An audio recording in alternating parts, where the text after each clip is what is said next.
Bonjour et bienvenue sur mon plan maths, l'application qui corrige vos exercices de mathématiques. Exercice 1. Pour convertir les degrés Fahrenheit en degrés Celsius, on soustrait 32 à la température donnée, puis on multiplie par 5 et on divise par 9. Petit a, convertir 86 degrés Fahrenheit en degrés Celsius. Donc 86 moins 32, donc c'est la première étape, ça nous donne un résultat de 54. 54, on va le multiplier par 5. 54 fois 5, c'est égal à 270. Après, on doit diviser le résultat par 9. Donc 270 divisé par 9, ça nous fait un résultat de 30 degrés Celsius. Donc 86 degrés Fahrenheit, c'est égal à 30 degrés Celsius.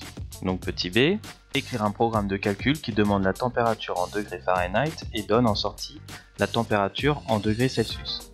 En première étape, on va demander de saisir la température en degrés Fahrenheit. Cette température, on va lui soustraire 32, puis on va multiplier par 5, et enfin, on va diviser par 9. Et après, on va demander à afficher le résultat, donc qui est la température en degrés Celsius. Petit c, on note x la température en degrés Fahrenheit et g de x la température correspondante en degrés Celsius. Exprimer g de x en fonction de x. On a déjà les différentes étapes, donc on va retranscrire ces étapes en écrivant une fonction. Donc g de x est égal à, donc x c'est la température qu'on doit saisir en Fahrenheit, donc ça nous fait x. Donc la deuxième étape, on doit soustraire 32, donc moins 32. Le tout, on va la multiplier par 5. Et le tout, on va diviser par 9. Donc on va multiplier par 5 neuvièmes. Donc voici la fonction g de x en fonction de x. Donc petit d, tracer la courbe représentative de g pour x variant de 0 à 86 degrés Fahrenheit. Donc pour cela, j'ai utilisé le logiciel GeoGebra. Donc on a notre fonction g de x qui est égale à x moins 32, le tout multiplié par 5 neuvièmes. Comme la fonction est une droite, tu as besoin de seulement 2 points afin de tracer ta droite. Donc petit e, lire graphiquement à combien de degrés Fahrenheit correspond 0 degrés Celsius. Donc je reviens sur mon GeoGebra. Donc sur mon graphe, les x sont en degrés Fahrenheit. Et donc mon résultat, g de x, est en degrés Celsius. Donc on me pose la question pour 0 degrés Celsius. Pour 0 degrés Celsius, c'est l'intersection entre l'abscisse, donc cette droite-là, avec la droite que je viens de créer. Donc on voit ici que l'intersection est à 32 degrés Fahrenheit. Donc petit e, 0 degré est égal à 32 degrés Fahrenheit. Maintenant petit f, lire graphiquement à combien de degrés Celsius correspond 0 degré Fahrenheit. Donc on va faire la même chose.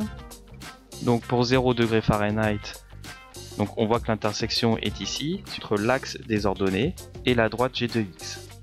L'intersection, on voit à peu près, c'est à peu près moins 18 degrés Celsius. Donc petit f, 0 degrés Fahrenheit est à peu près égal à moins 18 degrés Celsius. Maintenant on a petit g, retrouver les résultats du e et du f par le calcul. Donc petit g, le petit e, on sait que c'est 0 degrés Celsius. G de x est égal à 0 degrés Celsius.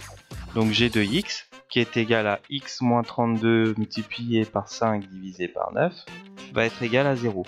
Ici, on a deux facteurs, donc x moins 32 et 5 neuvièmes. 5 neuvièmes est différent de 0.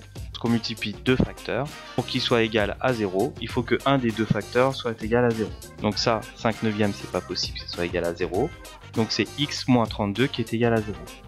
Donc ça nous donne que x est égal à 32 degrés Fahrenheit. Ce qui correspond bien au résultat qu'on avait déterminé graphiquement. 0 degrés Celsius, c'est bien égal à 32 degrés Fahrenheit. Maintenant, on va déterminer combien degrés Celsius correspond à 0 degrés Fahrenheit. Donc cette fois-ci, on va faire g de 0 est égal à 0 moins 32 multiplié par 5 neuvièmes. Et donc là, on a bien un résultat de moins 17,78 degrés Celsius. Donc là, on a une précision plus importante que tout à l'heure. On avait estimé que c'était à moins 18 degrés Celsius pour avoir 0 degrés Fahrenheit.